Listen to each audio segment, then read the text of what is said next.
नमस्कार दोस्तों, स्वागत है आपका हमारे YouTube channel success education point में। मैं आपका दोस्त विनोद कुमार। दोस्तों, आज मैं आपके सामने आरपीएससी में अक्सर पूछे जाने वाले जो भी विषय है, भूगोल संबंधित जो भी विषय हैं, उनकी श्रृंखला लेकर उपस्थित हुआ हूँ। सबसे पहले हम बात कर रहे हैं भौतिक भूगोल, उसके बाद में भारत का भूगोल, फिर मानव भूगोल, आर्थिक भूगोल, प्रायोगिक भूगोल, भौगोलिक विचारधाराएं, राजस्थान का भूगोल, भौगोलिक विचारधाराएं, भू आकृति विज्ञान, नगरीय भूगोल, कृषि भूगोल, जनसंख्या भूगोल और राजनीति भूगोल। दोस्तों, आरपीएससी हमेशा ये जो विषय है, इन विषयों में से बहुत ज्यादा प्रश्न पुटअप करती है। मैं ये श्रृंखला आपको पहले भौतिक भूगोल से शुरू करने वाला हूं और अंत तक आपको पूरे विषय, पूरे टॉपिक्स वाइज हल करवाऊंगा। सबसे पहले हम बात करते हैं भौतिक भूगोल की। भौतिक भूगोल के अंदर आता है पहला टॉपिक, पृथ्वी की आंतरिक संरचना। ये ऐसा टॉपिक है दोस्तों जो फर्स्ट ग्रेड में, सेकंड ग्रेड में, रीट में और अन्य बहुत सी कंपटीशन एग्जाम में इसमें से क्वेश्चन पूछा जाता है। आपके लिए सभी विषय न सिर्फ एक आरपीएससी, एसएससी और विभिन्न प्रकार की प्रतियोगी परीक्षाओं के लिए महत्वपूर्ण साबित होंगे। मैं आशा करता हूं आप हमारे साथ जुड़ेंगे और इन सारे विषयों का लाभ लेंगे। दोस्तों, चलिए शुरू करते हैं भौतिक भूगोल। भौतिक भूगोल में पहला टॉपिक हमने लिया पृथ्वी की आंतरिक संरचना। इस टॉपिक के अंदर हम आपसे ये बताएंगे कि पृथ्वी के अंदर जो हमारी पृथ्वी की आंतरिक संरचना है वो कैसी है। दोस्तों, आप सबको पता है कि पृथ्वी के अंदर हम जाकर देख नहीं सकते कि पृथ्वी के अंदर कहाँ, किस सीमा तक, किस प्रकार की चट्टानें हैं। तो इस टॉपिक के अंदर हम जानने का प्रयास करेंगे और बहुत सारे भूगोलवेताओं का मत पढ़ेंगे। नेक्स्ट, चट्टानें। आप सबको पता है हमारी जो पृथ्वी है विभिन्न प्रकार की चट्टानों से बनी हुई है। तो कौन कौन सी चट्टानें हैं, उन चट्टानों का निर्माण किस प्रकार हुआ है और इन चट्टानों का संगठन कैसा है, इनका घनत्व कैसा है, यह सब जानने का प्रयास करेंगे। फिर नेक्स्ट हम बात करेंगे ज्वालामुखी व भूकंप। ज्वालामुखी व भूकंप एक ऐसा टॉपिक है दोस्तों जो हमेशा विभिन्न प्रकार की प्रतियोगी परीक्षाओं में पूछा जाता है। तो ज्वालामुखी और भूकंप, ज्वालामुखी किस प्रकार से फटते हैं, कहाँ कहाँ फटते हैं, किस प्रकार आते हैं, क्यों आते हैं, भूकंप क्यों आते हैं, कैसे आते हैं और सर्वाधिक कहाँ आते हैं, इस विषय के अंदर, इस टॉपिक के अंदर हम ये जानने का प्रयास करेंगे। आगे हम बात करते हैं प्लेट विवर्तनी की। हमारी पृथ्वी दोस्तों स्थिर नहीं है, अस्थिर है, हमेशा क्या करती रहती है, घूमती रहती है। और जब पृथ्वी घूमती है, इस कारण पृथ्वी के अंदर विभिन्न प्लेटों का क्या होता है, संचलन होता है। कुछ प्लेटें एक दूसरे से दूर हटती है, कुछ प्लेटें एक दूसरे के पास आती है और कुछ प्लेटें एक दूसरे से समानांतर चलती है। इनको हम बोलते हैं अपसारी, अभिसारी और रूपांतरित चट्टानें या प्लेटें। इस बारे में भी हम जानेंगे दोस्तों। फिर है पवन के कार्य, हवा, पवन, वायु कि ये किस प्रकार चलती है, क्यों चलती है। कभी मंद गति से चलती है, कभी तीव्र गति से चलती है और कभी तूफान आंधी के रूप में बहुत ही तेज गति से चलती है। तो इसका क्या कारण है दोस्तों, ये इस टॉपिक के अंदर हम जानने का प्रयास करेंगे।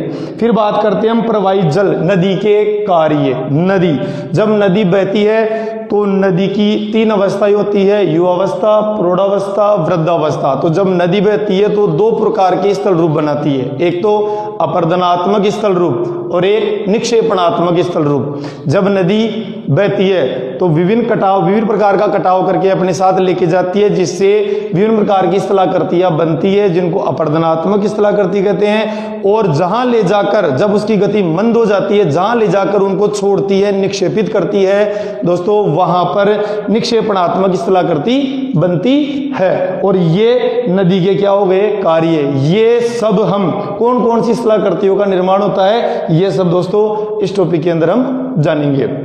फिर बात करते हैं हिम नदी के कार्य।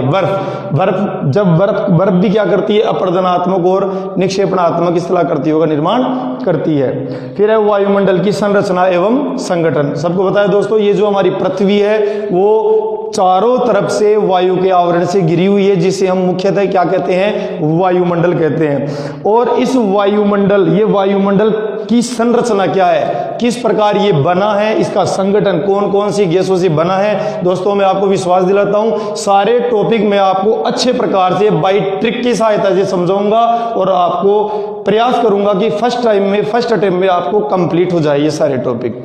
नेक्स्ट हम बात कर रहे हैं सूर्य तप एवं ऊष्मा बजट। जिस प्रकार दोस्तों हमारे महीने का बजट होता है, जैसे हम पैसा लाते हैं किस प्रकार उसको खर्च करना होता है, उसी प्रकार पृथ्वी को भी जो सूर्य से ताप मिलता है, पृथ्वी भी उसका क्या करती है, बजट बनाती है। पृथ्वी को जितनी आवश्यकता होती है दोस्तों उसको रख लेती है और बाकी को वापस पार्थिव विकिरणों के रूप में अंतरिक्ष में छोड़ देती है। इसके बारे में ये बजट हम बनाएंगे। फिर आगे हम बात करते हैं विश्व के मुख्य जलवायु प्रदेश।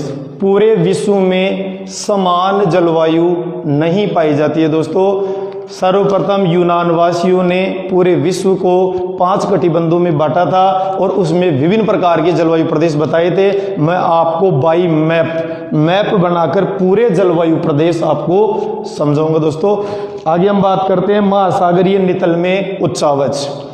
बाहर धरातल के ऊपर जिस भूपृष्ठ पर हम खड़े हैं तो हमारे धरातल कैसा है, समान नहीं है। कहीं पर पहाड़ है, कहीं पे पठार है, कहीं पे मैदान है, नदियां, घाटियां, झीलें, झरने, तालाब, कुएं, बावड़ी, मतलब बिल्कुल भी हमारा जो उच्चावच है वो धरातल है जो वो समतल नहीं है, कि क्या है, उच्चावच लिए हुए है। कहीं पर बहुत ऊंचे ऊंचे पहाड़ है, कहीं मैदान है तो कहीं बहुत गहरे गहरे गर्त है दोस्तों।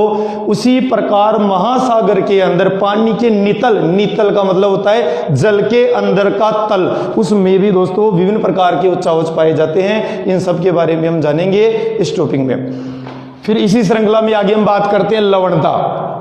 सबको पता है दोस्तों कि पृथ्वी पर 100% जो जल पाया जाता है उसमें से 97% से 93% जल खारा है। और आप सबको पता है कि ये सारा जल महासागरों के रूप में विद्यमान है। इस टॉपिक में हम बात करेंगे कि पहली बात तो इतना महासागरों में जल आया कहां से। आप सबको पता है कि 70.78% लगभग 71% भाग पर जल है। तो इतना जल आया कहां से, और आया तो इतना खारापन, इतनी लवणता उसमें कहां से आई, हम इस बारे में भी डिटेल से बात करेंगे। और सबसे खारापन कौन से महासागर में है, क्यों है, इस बारे में भी हम बात करेंगे दोस्तों। फिर बात करते हैं ज्वार भाटा। यह टॉपिक ऐसा है जो अधिकतर लगभग हर प्रतियोगी परीक्षा में पूछा जाता है कि ज्वार क्या होता है, भाटा क्या होता है। हम इस पर भी डिटेल से बात करेंगे। फिर आता है महासागरीय धाराएं। पृथ्वी का संतुलन बनाए रखती हैं। कुछ गर्म धाराएं होती है, कुछ ठंडी धाराएं होती हैं। और बहुत सारे विद्यार्थियों को ये जो विषय है, ये टॉपिक है, बहुत ही टफ लगता है दोस्तों, क्योंकि कुछ धाराओं के नाम भूगोल के विद्यार्थियों के लिए तो फिर भी ये थोड़ा सरल पड़ता है, बाकी अन्य विद्यार्थियों के लिए बहुत ही कठिन है। क्योंकि पहली बात कि कौन सी ठंडी है और कौन सी गर्म धारा है, ये नाम याद करना ही थोड़ा मुश्किल होता है। मैं आपको विश्वास दिलाता हूं कि मैं आपको ट्रिक की सहायता से बिल्कुल सरलता से इसको समझाने का आपको प्रयास करूंगा। आगे बात करते हैं भूसंचलन और भूसंतुलन। हमारी जो पृथ्वी है वो संतुलन बनाए हुए हैं, और ये संतुलन किस प्रकार से बना हुआ है, अगर हमने संसाधनों का शरण इसी प्रकार से किया तो ये संतुलन किस प्रकार बिगड़ेगा, किस प्रकार से हमें प्रभावित करेगा, और हमें किस प्रकार से इसके संतुलन को बनाए रखना है दोस्तों, इस बारे में हम इसमें बात करेंगे। फिर है तापक्रम का व्युत्क्रम।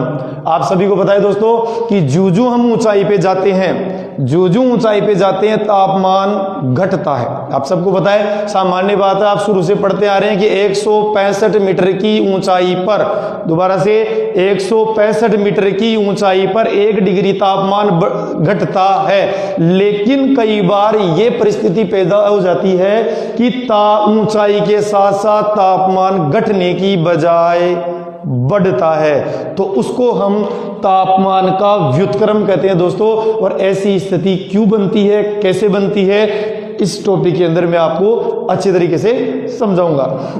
आगे हम बात करते हैं वायुदाब की पेटियां और पवन का संचार कि कौन कौन सी वायुदाब पेटियां हैं, कहां कहां किस प्रकार से पाई जाती है और किस प्रकार वायु का संचार है। आगे हम बात करते हैं विश्व का जलवायु वर्गीकरण, पूरे विश्व को जलवायु प्रदेशों में बांटेंगे और जलवायु का वर्गीकरण करेंगे।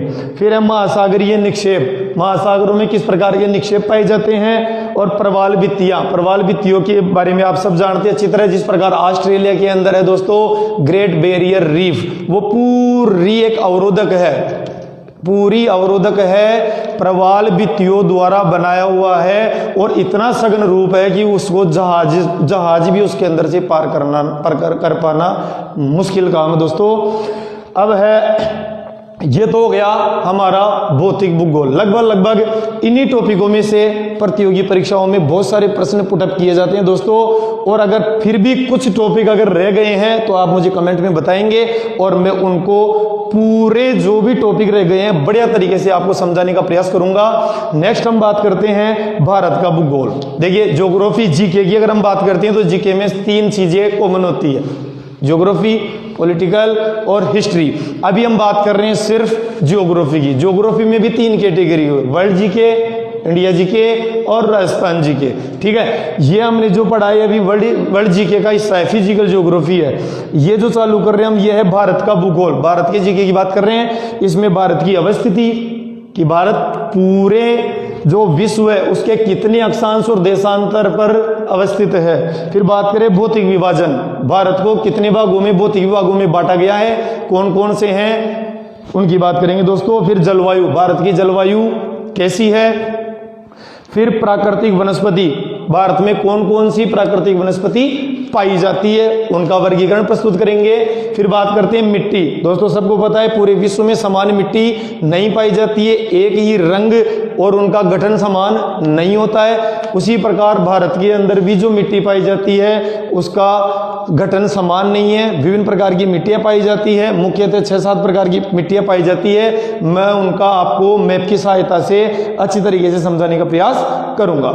आगे हम बात करते हैं, ये आ गया हमारा जो अभी चल रहा था, ये भारत का टॉपिक है पूरा। और जनसंख्या, जनसंख्या हम बात करें दोस्तों भारत की, न कि विश्व की। विश्व की अलग से आएगा जनसंख्या का टॉपिक, विश्व की जनसंख्या का।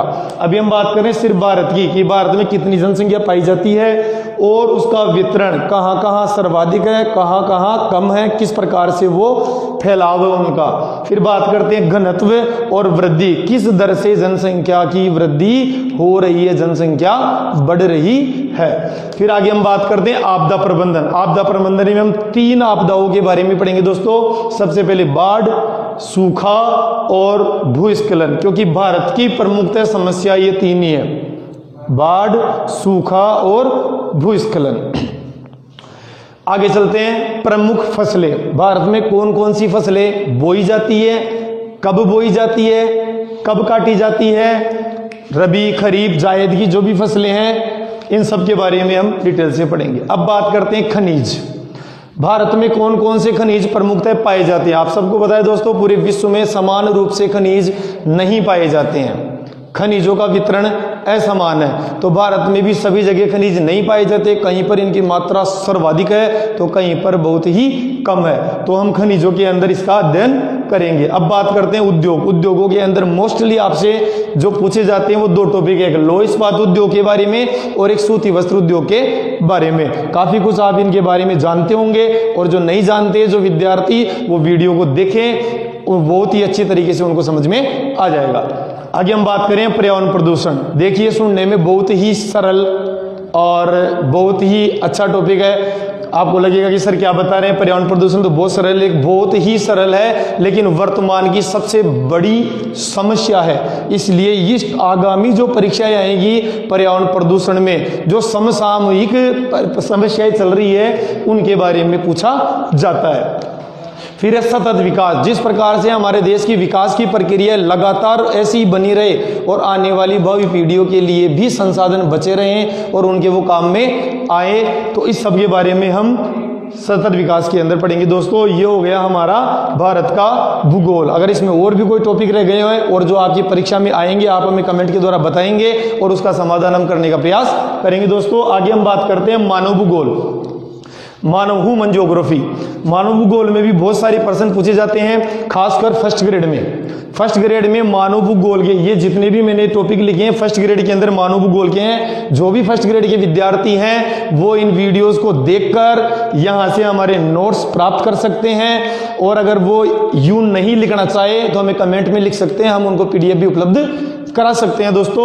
और ये पूरे के पूरे टॉपिक हैं, ये फर्स्ट ग्रेड में मानव भूगोल में पूछे जाएंगे, जो कि आगामी जो परीक्षा है जो अभी निकट है अपने 3 से 4 महीने के अंदर होगी दोस्तों। तो हम बात कर रहे हैं पहले परिभाषा और विषय क्षेत्र। सबसे पहले इसमें ये जानेंगे कि मानव भूगोल होता क्या है। दूसरा, विषय क्षेत्र, मानव भूगोल के अंदर किस किस का अध्ययन किया जाता है। आगे बात कर रहे हैं मानव 5 प्रकार की आर्थिक क्रियाएं करता है, प्राथमिक, द्वितीयक, तृतीयक, चतुर्थक और पंचम।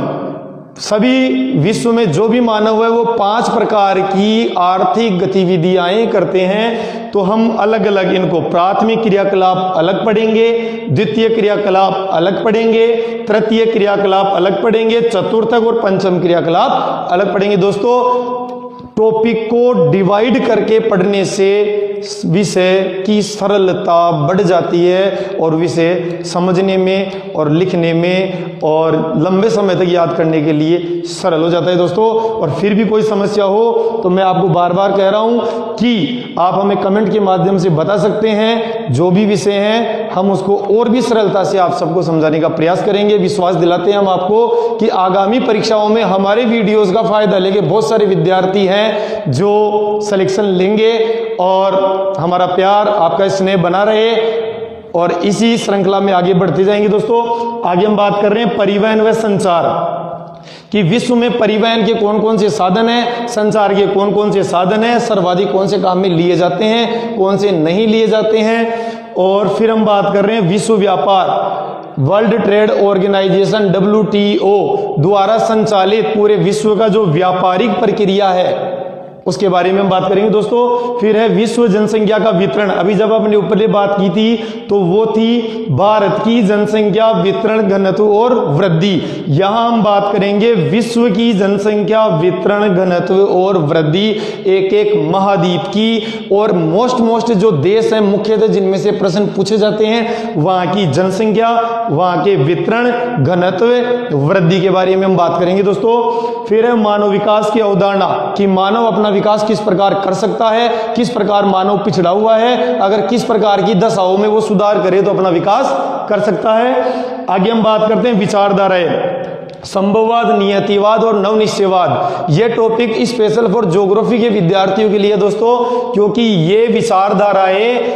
फर्स्ट ग्रेड के अंदर सर्वाधिक सबसे ज्यादा पूछी जाती है। संभववाद, निश्चयवाद और नवनिश्चयवाद।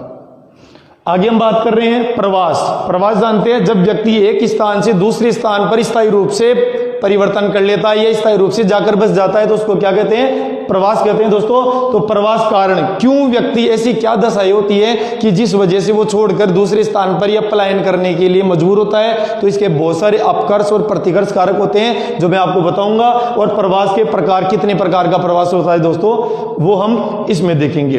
ये हो गया हमारा मानव भूगोल। ये मानव भूगोल वाला दोस्तों मैं फिर आपको कह रहा हूं कि जो फर्स्ट ग्रेड के विद्यार्थी है उनके लिए बहुत ही इंपॉर्टेंट है।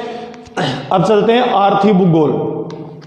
आर्थिक भूगोल के अंदर हम प्राकृतिक संसाधन और वितरण की बात करेंगे कि विश्व में कौन कौन से प्राकृतिक संसाधन पाए जाते हैं और वो कहां कहां पाए जाते हैं। विश्व के कृषि प्रदेश के बारे में पढ़ेंगे, विश्व के औद्योगिक कहां कहां कौन कौन से उद्योग स्थापित है पूरे विश्व में, उनकी बात करेंगे। औद्योगिक अवस्थिति सिद्धांत और भारत के आर्थिक प्रदेश, इनमें से बहुत सारे टॉपिक है जो एनटीपीसी के विद्यार्थियों के लिए भी है दोस्तों, वो विद्यार्थी देख सकते हैं और इसको अपने जो आगामी परीक्षा है उनमें लाभ प्राप्त कर सकते हैं। आगे बात करते हैं प्रायोगिक भूगोल। ये केवल ज्योग्राफी के विद्यार्थियों के लिए दोस्तों, क्योंकि मापक स्केल बनाना ज्योग्राफी के विद्यार्थियों के लिए ही जरूरी होता है और उनके लिए मोस्ट है। इसके लिए ये पटवारी के विद्यार्थियों के लिए जरूरी है।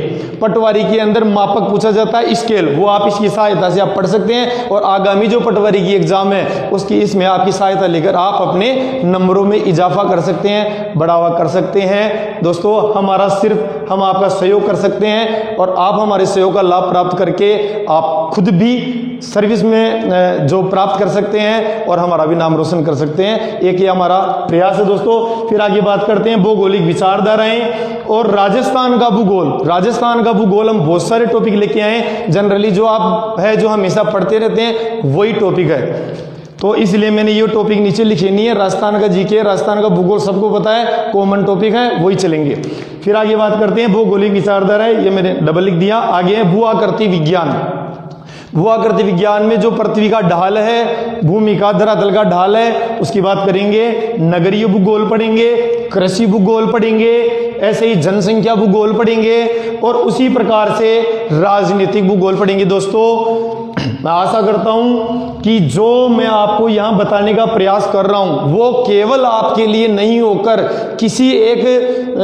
किसी एक विशेष एग्जाम के लिए नहीं होकर सभी प्रतियोगी परीक्षाओं में, जो कि जिसमें ज्योग्राफी संबंधित जो भी प्रश्न पूछे जाते हैं उसके लिए आपको मददगार साबित होगा। दोस्तों बहुत सारे टॉपिक है जो मैं यहाँ लिख नहीं पाया, आपको ऐसी जानकारी दे। सौर मंडल है, हमारा जो बहुत सारी ग्रह है उनके बारे में बात कर रहे हैं, बहुत सारी चीजें रह गई हमारी अभी। अक्षांश देशांतर है, वर्ल्ड का जीके है, एक एक महाद्वीप में आपके यहाँ क्लियर कराऊंगा। यूरोप, एशिया, अंटार्कटिका, जो भी है बहुत सारी चीजें मैप की सहायता से पढ़ने का प्रयास करेंगे। दोस्तों बस आप लोगों का प्यार बना रहे, उसको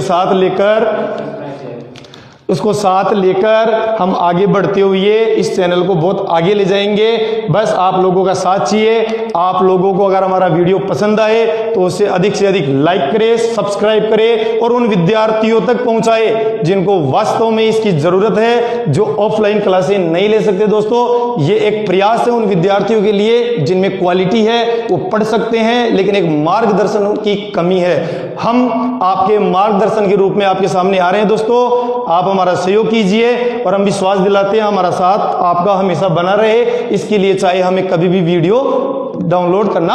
अब हम बात करते हैं पृथ्वी की आंतरिक संरचना के बारे में। दोस्तों जैसा कि आप सबको पता है पृथ्वी की आंतरिक संरचना कैसी है, ये हम देखिए। दोस्तों अब हम बात कर रहे हैं कि पृथ्वी के अंदर हम जा नहीं सकते, अगम्य है और अदृश्य है। पृथ्वी के अंदर क्या है हम देख नहीं सकते और हम जा नहीं सकते। इसके लिए प्रामाणिक रूप से जो हमारे सामने विचार आए हैं वो मिले हैं भूकंप विज्ञान से। भूकंप विज्ञान से हमें प्रामाणिकता मिलती है कि हमारी पृथ्वी के अंदर किस प्रकार की संरचना है। बहुत सारे विद्यार्थियों ने मुझसे प्रश्न पूछा दोस्तों कि सर आप कह रहे हो पृथ्वी की संरचना सियाल, सीमान, लिफे से बनी है, सर आप कह रहे हो मेंटल, क्रोड, क्रस्ट है, सर इसका पता कैसे चला? क्योंकि पृथ्वी के अंदर तो हम जा नहीं सकते, पृथ्वी के अंदर हम देख नहीं सकते। वही प्रयास दोस्तों मैं आपको बताने कर रहा हूं। इसकी जानकारी हमें भूकंप विज्ञान से प्राप्त होती है। मैं आपको बताना चाह रहा हूं पृथ्वी की आंतरिक संरचना की जानकारी के साधन। पृथ्वी की आंतरिक संरचना की जानकारी के साधन। मैं आपको वो साधन बताने जा रहा हूं जिससे हमें ये पता चलता है कि जो हमारी ये पृथ्वी है, हमारी ये जो पृथ्वी है जिसके ऊपर हम सब निवास कर रहे हैं, जिसके ऊपर हम सब रहते हैं, उसके अंदर नीचे क्या है दोस्तों, ये हम जानने का प्रयास कर रहे हैं कि उसके नीचे क्या क्या किस प्रकार की चट्टानें पाई जाती है और वो कौन कौन से पदार्थों से बनी हुई है। तो इसकी जानकारी के मुख्यतः 3 साधन है दोस्तों। एक तो है अप्राकृतिक साधन, अप्राकृतिक साधन, दूसरा है प्राकृतिक साधन, प्राकृतिक साधन, और तीसरा है उल्कापात। उल्कापात। अब हम बात कर रहे हैं अप्राकृतिक साधन की। अप्राकृतिक साधन को भी हमने 3 भागों में बांट दिया। एक तो तापमान, दूसरा घनत्व और तीसरा दबाव। प्राकृतिक साधन को मुख्यतः 2 भागों में बांटा, भूकंप विज्ञान और ज्वालामुखी उद्गार।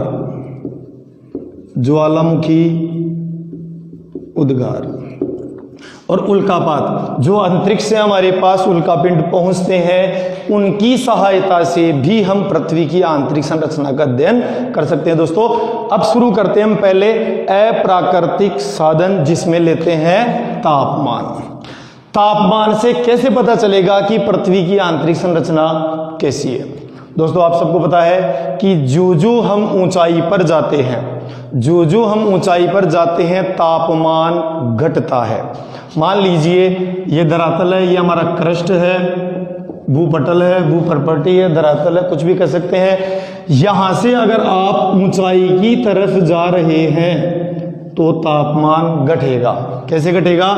165 मीटर की ऊंचाई पर 1 डिग्री सेल्सियस तापमान कम हो जाएगा। दोस्तों उसी प्रकार अगर हम नीचे की तरफ जाएंगे, धरातल में नीचे की तरफ जाएंगे, तो तापमान बढ़ेगा या घटेगा?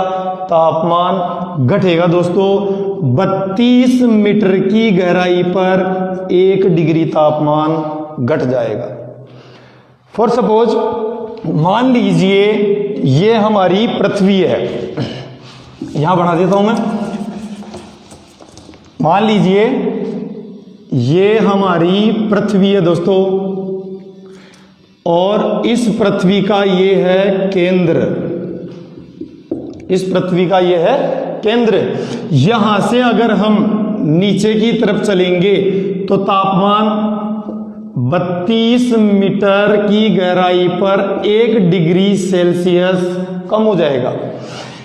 तो भूपृष्ठ से धरातल का जो केंद्र है, उस केंद्र की गहराई है 6371 किलोमीटर।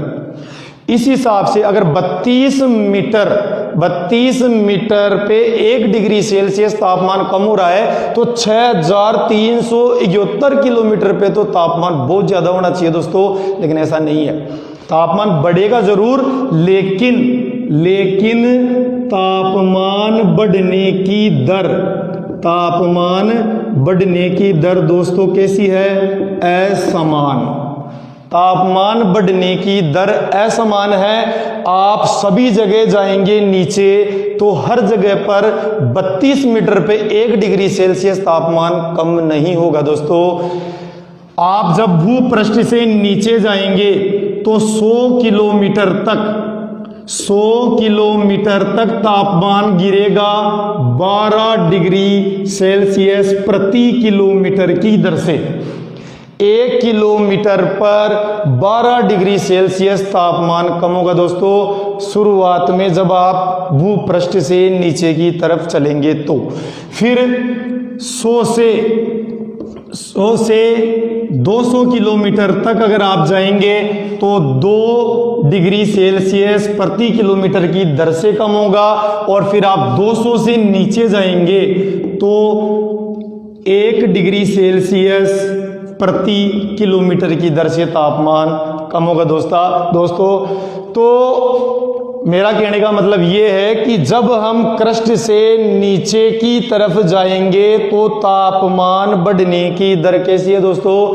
असमान है। लेकिन जब हम औसत दर की बात कर रहे हैं तो औसत है 32 मीटर पर 1 डिग्री सेल्सियस तापमान बढ़ता है दोस्तों। यानी इस हिसाब से अगर हम बात करें तो 48 किलोमीटर, आपने सुना है ना दुर्बलता मंडल, एस्थेनोस्फीयर दुर्बलता मंडल, जहां से ज्वालामुखी फटते हैं दोस्तों, वो ज्वालामुखी यहां 48 किलोमीटर की गहराई पे से ही फटते हैं। क्योंकि यहां से जब हम गहराई पे गए तो यहां 48 किलोमीटर की गहराई पर आते आते तापमान इतना ज्यादा हो गया कि यहां की जो चट्टानें हैं वो द्रव अवस्था में परिवर्तित हो गई और फिर दबाव की वजह से, प्रेशर की वजह से उन्होंने क्या किया, भ्रंश से होते हुए, दरारों से होते हुए बाहर ज्वालामुखी के रूप में आ गए। इसके बारे में हम ज्वालामुखी वाले टॉपिक में डिटेल से बाकायदा अपन है जो मानचित्र की सहायता से समझने का प्रयास करेंगे दोस्तों। फिर आगे बात कर रहे हैं, तो फिर यहाँ का तापमान कितना है। मान लीजिए मैंने आपको कहा भाई असमान रूप से बढ़ता है, ठीक है, कोई बात नहीं, तो यहाँ कितना होना चाहिए। यहाँ का केंद्र का तापमान है दोस्तों 2000 डिग्री सेल्सियस से अधिक, 2000 डिग्री सेल्सियस से अधिक दोस्तों। 100 डिग्री टेम्परेचर पे पानी उकलता है। आप देख लीजिए 2000 डिग्री सेल्सियस पे क्या स्थिति होती होगी, मतलब कैसा होना चाहिए, यहाँ पर द्रव होना चाहिए, लेकिन ऐसा नहीं है दोस्तों। ऐसा इसलिए नहीं है क्योंकि इसके तापमान के साथ जू आप नीचे आए थे दबाव भी बढ़ाता। चाहे कोई पदार्थ कितनी भी तरल अवस्था में हो, अगर उसके ऊपर जितना दाब बढ़ेगा तो वो कभी भी द्रव अवस्था में नहीं रह सकता। मतलब कि यहाँ पर जो ये भी चट्टानें पाई जाती है वो द्रव है, वो द्रव है, लेकिन वो व्यवहार प्लास्टिक नुमा करती है। जैसे प्लास्टिक आता है, प्लास्टिक को आप इधर उधर कैसे भी फोल्ड कर सकते हैं, घुमा सकते हैं, मोड़ सकते हैं, तो प्लास्टिक नुमा व्यवहार करता है। क्यों करता है? क्योंकि तापमान अधिक होने की वजह से वो द्रव है, लेकिन उसके ऊपर मोटी मोटी भारी भरकम चट्टानों का क्या है, दबाव है। दबाव की वजह से वो द्रव में होती हुई भी ठोस की तरह व्यवहार करती है दोस्तों। इसके बारे में हम आगे और डायग्राम बना के फिर बात करेंगे। अभी हम बात करते हैं घनत्व की। ये क्लियर हो गया तापमान। किसी को कुछ पूछना हो तो आप कमेंट्स में लिख सकते हैं, मुझसे पूछ सकते हैं। फिर बाकी जो रह गया दोस्तों अब नेक्स्ट वीडियो में डालेंगे। नेक्स्ट वीडियो में आपको बताएंगे, पूरा टॉपिक क्लियर करवाएंगे। आप बहुत ज़्यादा से ज़्यादा मात्रा में इस वीडियो को लाइक कीजिए, सब्सक्राइब कीजिए और अपने जो भी दोस्त हैं उनको शेयर कीजिए। नमस्कार दोस्तों।